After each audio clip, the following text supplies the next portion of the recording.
What happens when a system designed to protect a nation from a dictator accidentally hands the keys to a fool?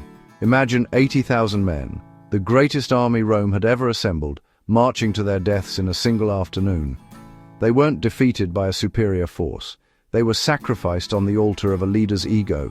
This is the story of the Battle of Cannae, history's most brutal reminder that power without wisdom is a death sentence. In the early days of the Republic, Romans saw a clear contract between a people and their government. They believed that any government, however well conceived, would eventually try to steal the liberties of its citizens.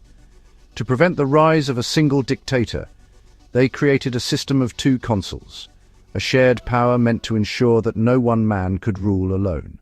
But this safeguard created a fatal vulnerability. In times of war, if both consuls were on the battlefield, they exercised command on alternate days. The logic was to prevent one man from becoming too powerful. The reality was that it allowed an incompetent leader to undo a wise man's work every 24 hours. In 216 BC, this system paired two men who were complete opposites. Lucius Aemilius Paulus was an experienced professional, known for his prudence and professional calm. His partner, Gaius Terentius Varro, was the exact opposite. Enthusiastic, impatient, and desperately hungry for the glory of a quick victory. True honor, as seen in the code of chivalry, requires restraint. But Varro was a man driven by bravado. He dismissed Paulus's warnings as the fears of a cautious old man, while Paulus understood that Hannibal was luring them into a trap by occupying the supply depot at Cannae.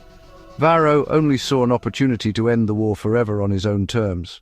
Hannibal was a master psychologist. He knew that Varro was the commander he could manipulate.